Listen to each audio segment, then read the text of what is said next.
I'm ready. Hey guys, it's Morgan from BDSM Relationships and Education. Thank you very much for checking out the video today. And if you haven't figured it out from my little intro there, today we're going to talk about water sports because I figured why not? You guys requested the video, so here we are. So if you guys haven't done so already, please don't forget to subscribe to my channel, and that way you can keep up with the 2 new videos per week that I post of all about BDSM and other fun, kinky things. So yeah, water sports. Let's talk about that. Is the president-elect, or possibly president by the time I, post this video, is he into water sports? I don't know. I don't really care, to be honest. If he is, cool. If not, whatever. It really doesn't affect my life at all. I enjoy water sports, so I'm certainly not going to shame anybody for, being into it or talking about it or anything like that. I asked you guys in a previous video if you wanted to see something about water sports, golden showers, pee play. I don't even know another sort of human toilet, although that sometimes refers to some stuff that I'm not into, we'll just say. But here we are. We're going to talk about water sports. We're going to talk about peeing and playing with pee. So let's get into it. This little talk is going to be taken from my larger workshop on water sports. So anyways, we're going to talk about a couple of different kinds of water sports. So there's wetting. So that is simply wetting, urinating in your pants, or underwear, or a diaper, or whatever you happen to be wearing. And it's either enjoying the action of doing it yourself, or enjoying watching somebody else do it. Because there are these sort of different aspects of it where you can either be doing it yourself, you can be watching somebody else, because it does sort of go from kink to fetish. It's sort of in both of those worlds.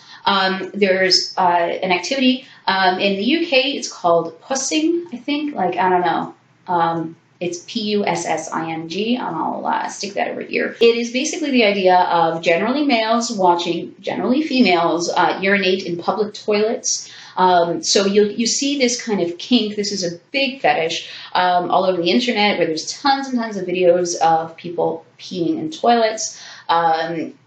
People sometimes take it a little too far. You hear the odd story about people climbing into outhouses and having cameras in public washrooms and things like that. Obviously, those are non-consensual activities, and that's not cool. But, it is a fairly common version of, pee fetishes and that sort of thing. There's, of course, the human urinal, where there is consumption of, the urine itself. There's also a lovely, because the Japanese, let me just tangent here. The Japanese take kink and they just elevate it to the next level. It's absolutely fascinating. I love, if you are interested in some unusual or just really elaborate kind of kinks, you have to check out a lot of Japanese fetishism and kinky play. It's absolutely amazing. They brought us shibari, and now we also have omarashi. So that is the idea of either doing it yourself or, again, watching another person, but holding urine until you really, really have to go. So like the pee dance and that desperation. And so it's either, again, forcing somebody else to be in the situation, not allowing them to urinate and till they get to that point of desperation, or, having it done to you. And then, of course, there's also the aspect of, having accidents. And so they would have to, urinate in their clothes or whatever. And so the idea and the focus of this particular kink is on the desperation. And that's actually something that I thoroughly enjoy. I don't know why. I think because I just really like to watch people suffer in a consensual manner. But I enjoy the desperation of it. And I also kind of enjoy the humiliation when they have their accident or what have you. So if that is something that you're into, omarashi, it's I don't know. I think it's a really cool kink, and I just love, again, that the Japanese have, taken a fairly simple concept and just elevated it and created something really beautiful from it. So, hey, but I also have a very twisted mind where I just called the desperation to pee beautiful. So, I'm a weirdo. Don't mind me. Okay, so now that we have an idea of some of the different ways that this particular kink can go, because I'm sure there's more that I'm not aware of. There's people do all kinds of awesome kinky things in all kinds of really cool different ways. So that was just a general overview of a few of the different expressions of this particular kink. But let's get into some myth busting, because I love busting myths, and especially medical myths, because there are so many of them and they drive me crazy. So is urine sterile? Nope, not even a little bit. It is not sterile. We've had a bunch of studies recently that have come out talking about this. I will link those below if you are a geek like me and want to look up scientific and medical studies on these things. But yeah, I'll have those links below. But no, urine is not sterile. There is naturally occurring bacteria in urine, whether it's in the bladder, whether it's in the urethra, and especially once it leaves the body and it becomes exposed to air, because at that point, the bacteria can start to breed, and it can mix with other things in the air, and you just end up with this big mess. Now, this is not normally a huge issue. If you are healthy and you are consuming or being peed on or whatever, it's not a big deal. We encounter bacteria all the time without issue. Where it does become a problem, or a potential problem, is if the person, say you're getting urinated on, if you have an open wound, then not a good idea. So if you've cut yourself, if you have fresh tattoos, if you've got a new piercing or whatever, then engaging in that type of water sports is not a good idea, because you could potentially pick up an infection. Obviously, peeing on wounds, bad idea. I know that there are some weird survivalist thing where they suggest that kind of stuff. It's not a good idea. Just no, don't do it. So also, just for the record, and because we're going to be talking about consumption of urine, drinking urine, you can do it. It's not going to cause any problems. That bacteria is not going to be an issue. What will be an issue is the incredible amount of salts in urine. So if you are drinking pee, don't drink just pee. Make sure you have lots of water to go along with it, because your body needs that water to help process all of the salts and things like that. Now, I don't think that you're going to sit around and be drinking gallons and gallons of pee, but I know that there are, some schools of thought that say that drinking urine is healthy. It is not.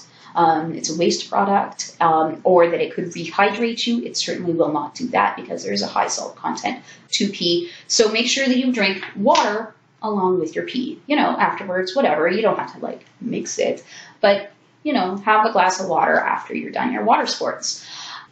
So of course, people that have compromised immune systems probably should just stay away from water sports entirely. So obviously, we also don't want to be a donor if, so the person peeing, if you've got any kind of bladder infection or anything like that, because that's just going to add more bacteria to the mix and make this a higher risk activity. This is a fairly low risk activity. There's not a lot that can really seriously go wrong. Most healthy people are going to be able to do this without incident. Anything that happens would be an absolute anonymous, would be a rare occurrence. You should also be aware that some types of medication are excreted through the urine. Now, these are generally going to be in very small trace amounts. So we do know that things like birth control pills, part of the hormone is released through the urine. Birth control is not going to be a big issue unless you're, again, drinking gallons and gallons and gallons of pee. I'm going to assume that you're not. But if you are taking a medication that does get excreted through the urine that your partner happens to be allergic to, if they are very, very sensitive to that medication, there could be an issue.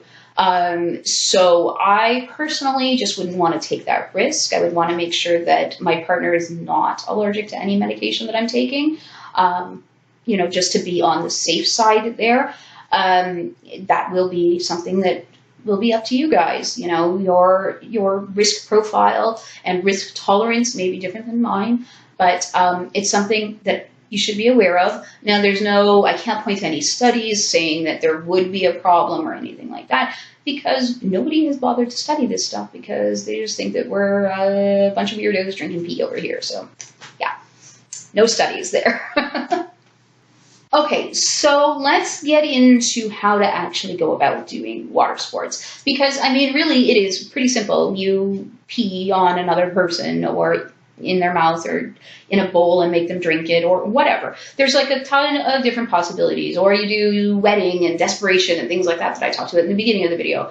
But, you know, it's really easy to talk about and say that, and then it's another thing entirely when you're sitting there and you're like, all right, I'm gonna pee on you now. Damn it, can't pee. So you don't want to have that awkward moment. So there are things that you can do to prepare yourself if you are just getting into this kink. So obviously, drinking lots of water is going to help. It's going to help in a couple of ways. First of all, you're going to have to pee when you drink a lot of water, especially if you're not used to drinking a lot of water. But also, it's going to dilute the pee a little bit, so that, it's not as, hugely strong and in your face, smelling and tasting and everything else. So some people will prefer that, to have sort of a weaker pee. There are other people that want that really, really strong odor and taste and everything else. They'll want, the first pee of the morning, because that one tends to be a rather strong pee, and things like that. Now, if you have a partner who's into that kind of thing, then there are things you can do and eat and what have you to encourage that naturally, even if you are drinking a lot of water. Asparagus is a very well-known one that gives pee a very pungent sort of odor. So one of the things that I have found helps just to kind of get things flowing is to drink, a cup of tea or two, usually about an hour or two before I want to do the water sports. I couple that with a lot of water. A friend of mine has suggested orange juice. She had great success with orange juice. She was also a professional dominant that offered pee as a service. So she would drink orange juice beforehand, and that would really help things get moving along.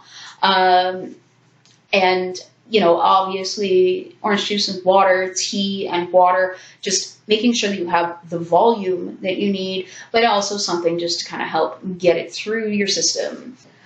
Something else I was going to mention when I was talking about things that change the color and odor of pee, if you are taking B vitamins, so like a B12 complex or anything like that,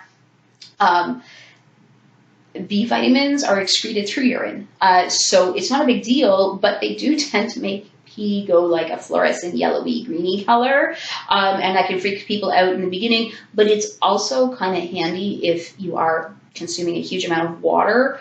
It makes the pee look a little more pea-like, I suppose. It just gives it a bit more color. So a lot of people are kind of pee shy, right? Like, it happens. There are people who can't pee in front of others, but they want to. They want to try water sports or whatever. So one of the ways that I like to deal with this is just to sort of ease yourself into it, right? You want to get comfortable with the idea of peeing in front of someone first before we even talk about peeing on someone or into an open mouth or anything like that.